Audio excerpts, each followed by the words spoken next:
Welcome to Solutions, where listening will leave you inspired by solutions to issues you or others you know may be struggling with in the public education system today. I am Olivia Wall, and I am excited to welcome New York based musician and music educator Noah Tichy. Noah specializes in string orchestras, modern band ensembles, and music technology. He worked as a state-certified music teacher in a public school in the South Bronx from 2017 to 2022, and in that time was named a Paul Simon Music Fellow and a Grammy Music Educator Award quarterfinalist. Noah's educational articles on music are featured at Producer Hive. As a public school music teacher, he specializes in developing authentic music programming from the ground up. This serves a diverse learning community in many different ways. Noah was also the host of Professional Development, the New York City teacher podcast that attempts to answer some of the toughest questions teachers might encounter in the largest school system in the country. Without further ado, let's jump into our conversation. Welcome, Noah. Thanks, Olivia. I'm happy to be here. I'm excited to have you as a guest. I kick off every episode by asking guests who an inspiring educator is from their life. Would you share with listeners? Certainly. This is not a difficult question for me to answer because where I was most comfortable in school was always in the orchestra room. And so I started playing the violin in sixth grade at the public school I was attending in Wilmington, North Carolina. And my orchestra teacher was Pam Lawson. She's still teaching. She's in Kansas now, but she worked with us in Wilmington, North Carolina, where I grew up. And having access to the violin and to working in that orchestral setting was just the biggest, most radical thing that could have happened for me in my middle school years and onto high school and after that as well. The foundation that she established for us is why I kept playing and why I'm still playing and why I love what I do. I was so lucky. I follow Edutopia, and I happened upon an article that you wrote. It came out on October 19th, 2022. It's called Co-Teaching with Myself. And I thought, oh my gosh, I have to have Noah as a guest. It's brilliant. So many educators right now are facing the issue of extraordinarily large class sizes, alongside really struggling to tailor instruction to meet the needs of all of their students. Your method tackled this issue in a really lovely way by making yourself your own co teacher. It's fabulous. So, I'm going to have you share about that journey with listeners.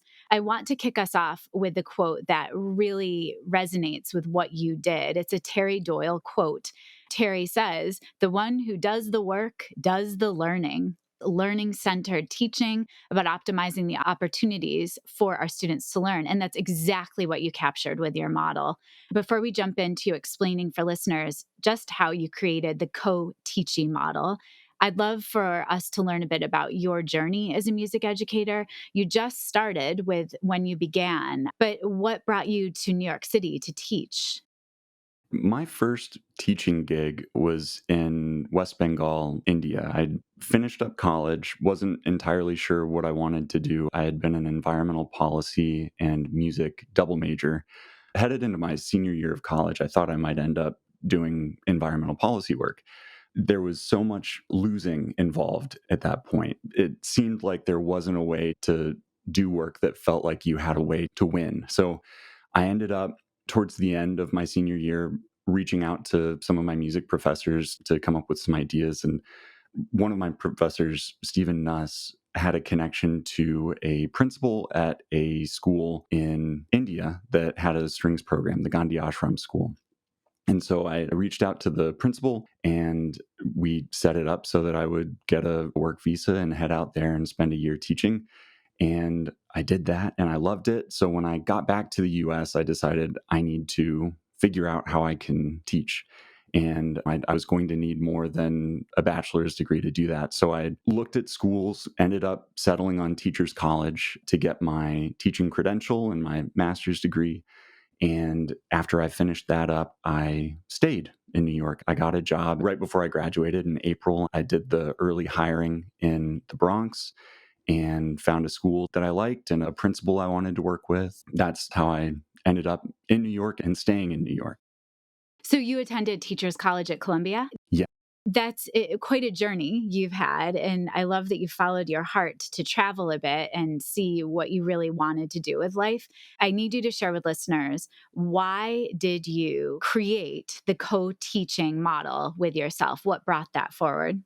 In between teaching in India and going to grad school, I coached rowing for a year. And while I did that, I was looking for opportunities to get into teaching. I did some classroom observations across the state of Maine. One of the things I saw was the flipped classroom model in a math class. And I thought it was the coolest thing I had ever seen. That's a little more common now. I think a lot of people are doing that sort of thing. But at the time, I was like, why didn't I think of this? Co teaching long predated what I was doing. The six integrated co teaching models are great tools and they're incredibly useful in a wide variety of settings. But I think the idea that I ended up coming up with, which was basically to take that model and figure out how I could do that by myself because I didn't have another teacher in the room, that came from realizing that co teaching was a really effective method for working with large class sizes. I was teaching a first period ELA class out of my area of expertise, but there are never enough teachers. I was working with a special education certified teacher who was also an ELA content person. I was officially the content person. It was one of my 30% of class periods that can be outside of your area. So I was there as the ELA person, and then my co-teacher was there as the special education person. I learned a lot by working in this co-teaching environment. I learned a lot about how to work with a very large group of students and how to get everybody engaging in a task. And so I was in a tricky spot in my classes that were too big with students who hadn't had a whole lot of music in their elementary and middle school years. I needed to figure out how to address this large class size by myself because I wasn't going to get another teacher for Yeah. this music class. It's not mandated. So it wasn't going to happen. Throughout my childhood and early adult years, I have looked for ways of making stuff. That's just how I've engaged with the world as someone who makes things. When I was much younger, I was tearing apart cereal boxes and using all the tape in the house to make little structures and that sort of thing. When I got older and got a little bit more savvy with the tech tools, I was making short little mockumentary movies with a friend of mine. So I had had some background with working in media and making videos and making audio of various sorts, whether it be music or now I'm podcasting and that sort of thing. I wanted to find a solution to my problem. And the place I first went was, what can I make? I was never going to be able to assign video watching homework to my students, but I could still make those instructional videos and just have them engage with them in class and make them short, make them very clear, outline the task so that what I would be potentially doing at the front of the classroom, if you put it in video form and have the kids engage with it there, then I could be doing something else. I could stand at the front of the classroom and engage with the other half of students, or I could have everybody watch the video and I could circulate and do some troubleshooting, which for the music production education space is really important because digital audio workstations are difficult to use. Being able to engage with the students that way just made a lot of sense. And when I started doing it, it didn't work all that well at first, but after I made some adjustments, some tweaks, it started to work really well. I'd love for you to define the difference between station teaching compared with one teach, one assist, or one teach, one observe model. These ICT models are really designed to be implemented by two different specialists. You've got your content and your special education specialist. If a class is mandated ICT, then you have these two specialists who are in the room and they coordinate so that they can facilitate one of these models being implemented over the course of a class period. And they can switch between them depending on what is needed in the work that they're hoping to accomplish. So the station teaching approach involves the two specialists splitting up. One will facilitate one activity and the other will facilitate a different activity, and they'll do that at the same time. And then the students will be broken up into different groups and they will circulate between those activities. So that's station teaching. It's two different things that have equal weight in the importance of the work. but they will be facilitated simultaneously by the two different teachers. The one teach, one assist is where you have one teacher at the center of what's going on in the class, and then the class is engaging with what that teacher is facilitating. The other specialist is there to help out one on one or in small groups as the need arises. So one teacher is facilitating the lesson, the other teacher is there to support and assist. That's one teach, one assist. One teach, one observe is very similar in structure, where you've got the one teacher at the front of the room facilitating the activity, but then the other teacher is gathering data. They are maybe doing a little bit of formative assessment while the students are working. Your words that I'd love to quote. When two teachers engage in the same process within the integrated co teaching or ICT model, it's called station teaching. It's a terrific strategy when a second teacher is available. However, the absence of a second teacher didn't stop me when it became clear that my student musicians needed the smaller student to teacher ratio afforded by station teaching. That was where the Cyber Teachie came into play. So you've given listeners the context of why you had to create that co-teaching model or co-teaching model. Now, how in the world did you go about introducing this to students? That was really the tricky part, but it was also the part where I learned a great deal. Filming yourself teaching, I think, is the best thing that you can do to become a better teacher. When you do that, you realize a lot of the things that you don't recognize while you are teaching. So when I first started making these instructional videos, which were always associated with my simplest tasks, the things that could be most easily explained in a short period of time, and students would be able to jump into the task without a whole lot of additional support. That's where I started. When I started making those videos, I realized that what should have taken me a couple of minutes to explain was always taking 2 or 3 times that. That's interesting. That process of making the video and then watching it back, doing a little bit of editing, and then I would run the video out the next day and see how many students understood the assignment and got started with the assignment. A separate consideration, but equally important, was how many students were motivated to do the assignment. Because if there's no teacher standing right over your shoulder and you're not motivated to do the task, then you're probably not going to do it. That was a really important and difficult but informative process of guess and check.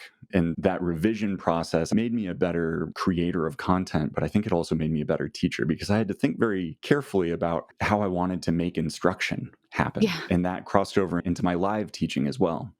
One of the pieces that you speak to in the article is that you created the instructional videos specifically formatted like the YouTube and Twitch videos you saw student musicians watching during lunch. Brilliant. They're already going to be engaged, right, through that. I will also concur that filming yourself teaching is extraordinarily humbling, yet absolutely critical. You see how you're wasting time, you see how you could be more articulate, but I also hear you saying that the videos you are creating were for tasks that would be doable for students by themselves. So in the article, you said note reading, rhythm counting, and other music theory fundamentals.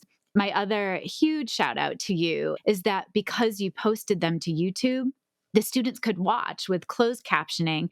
They could watch it whatever playback speed they needed, and they could watch over and over. And Noah, before we started recording, I shared with you that I've taught myself from scratch how to navigate the podcast editing software.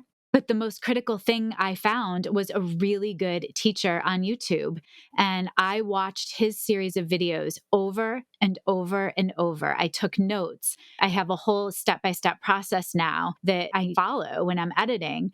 The model you've created reminds me so much of one of my favorite researchers, Sam Bennett.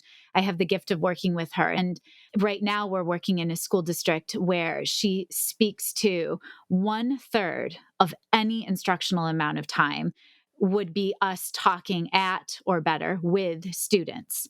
2/3 of the time would be spent with students reading, writing, and talking to show understanding. As I'm reading your article, I'm thinking, this is exactly what Noah's doing. It's so smart. And when we're saying reading, writing, talking, well, they're reading music, they're composing, they're playing. The music they play is how they're talking to show understanding. So that one third, two thirds is what this model embraces. It's just fabulous.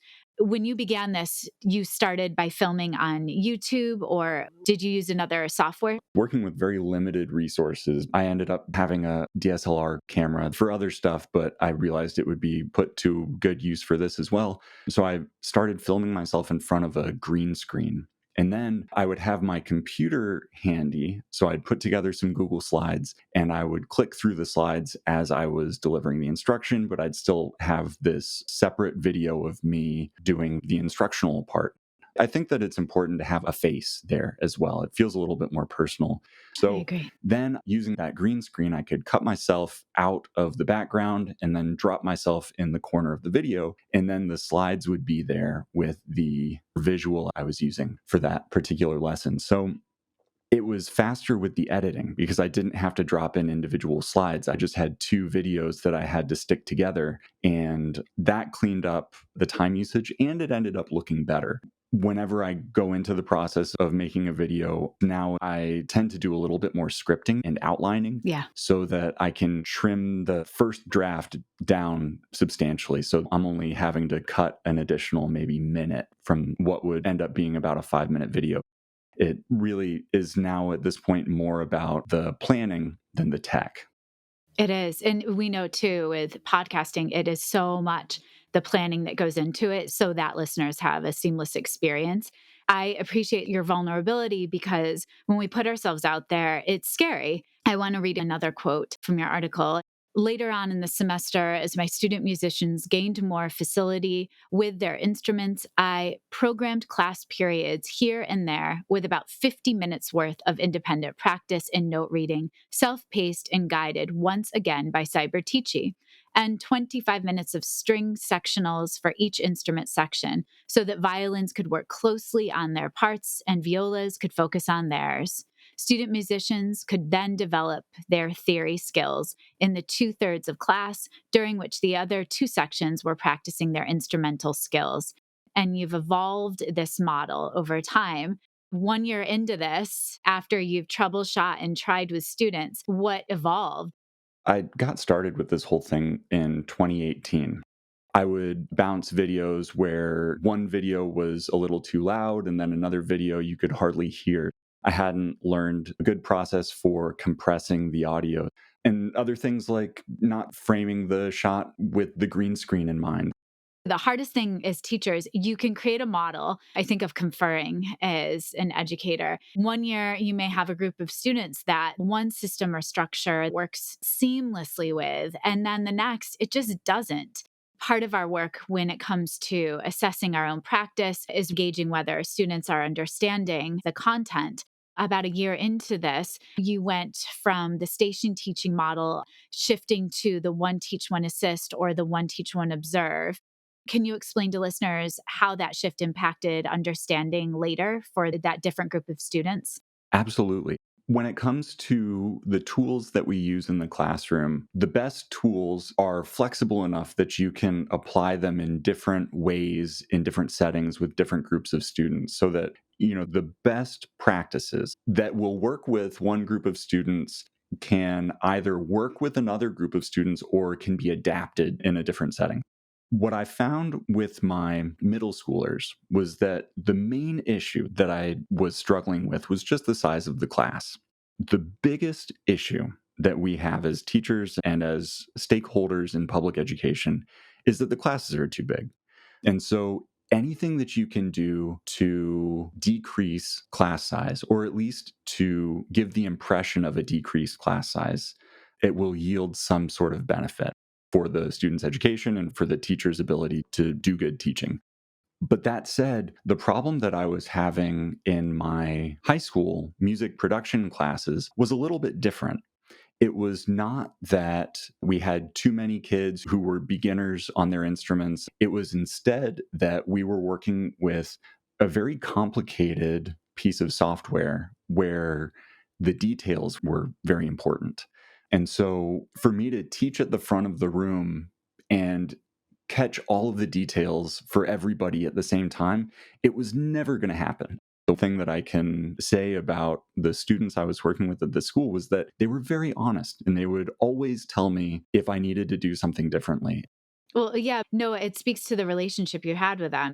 I think of a child with a parent. They're sometimes unabashedly honest Yeah. because they know you'll care about them regardless. And I think that speaks to the relationship or rapport you had with them, that they felt comfy to be blatantly honest with you of what was working, what doesn't, without having to mince words. So I Absolutely. think that's actually a compliment to you, you know? Yeah, and oftentimes it was without words, you know, I'd just see a student put Yeah. their head down like, "Oh, okay, got it. Yeah. I need to up my game a little Yeah. bit."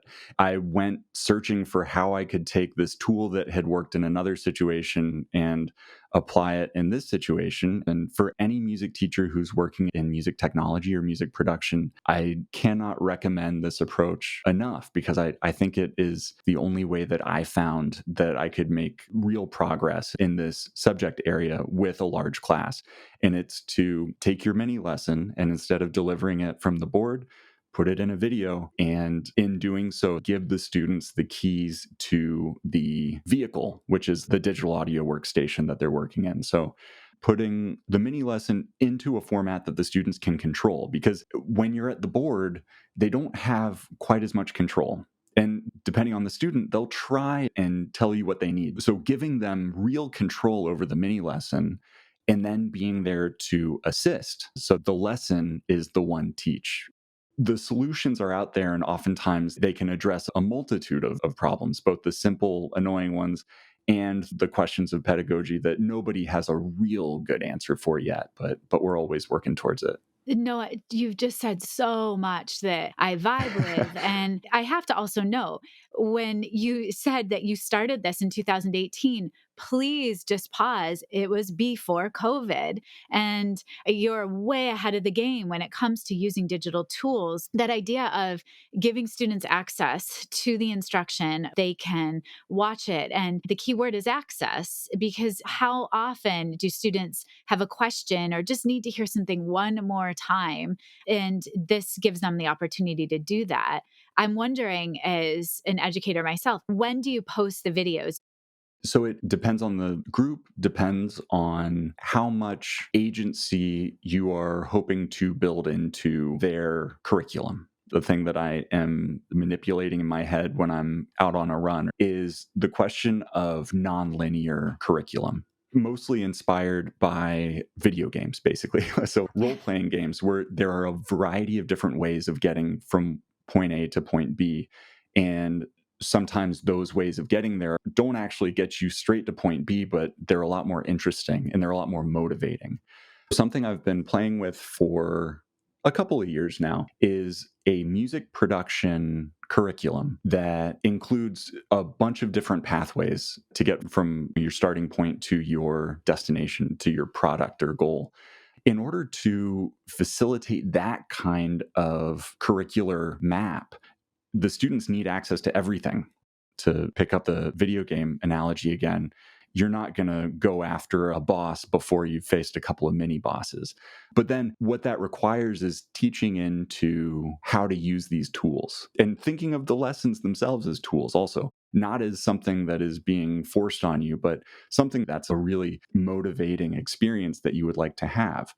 I'm a big fan of making stuff available so that students can proceed at their own pace and also teaching into what that looks like and how to access the materials. My music rooms, when I get to put them together and when I work with other teachers on building their music rooms, are largely self service, right? All of the stuff that you need can be accessed without a teacher working as an intermediary. So then the teacher is free to support in a variety of other ways.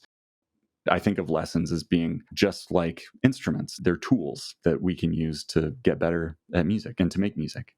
I absolutely agree with the idea of giving students the bigger picture of the why. You know, this is where we're going, and there's all different pathways to get to that ending destination, hopefully, where they're going to be sharing whatever they're creating with an authentic audience that can offer feedback throughout the process as well as at the end. I'm also thinking of the gift for students with needs or students that really would appreciate a preview, even the day before, of upcoming instruction. So it gives them an opportunity to have questions in mind. And this is good for every content area. It does require more work on the teacher's part, but yet it's also going to be much more rewarding, and instruction is going to be right at the level of what students are getting and what they need next.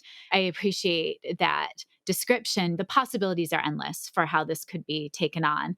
I was so excited to know and understand that you are a fellow podcast host, and I've listened to some of your episodes. What is your call to action for us as listeners moving forward? Absolutely. Yeah. I've been listening to podcasts for a while now. I really dove in during the early days of the pandemic. That was really what brought me to that particular project. It's been on pause since the end of last school year, and I've been turning it over in my head how I could restart it. I think I will come back to an offshoot of it somehow. It won't be the original Professional Development, the New York City Teacher Podcast, although I did a run of 50 episodes, so they're Yeah. all available. And I think they're just as worthwhile to listen to now as they were then. Lately, I've been working on a more music education specific podcast for the nonprofit that I'm working with, Education Through Music, the podcast. There are 3 episodes out right now. I think the call to action with students is really geared towards nurturing that inherent drive to make things that I think is at least a small part of all of us. For teachers, I think that we're in a great position to follow our own interests, the things that we like to do and the things that we like to make. And I think that when we find something that we like to make, we should pursue it and use it in the classroom in a way that will inspire students to tap into that part of themselves as well. One of my favorite Adam Grant posts: the learning process isn't finished when you acquire knowledge. It's complete when you consistently apply that knowledge. Many people accumulate information, far fewer use it to evolve and improve. The ultimate test of growth is closing the gap between awareness and action.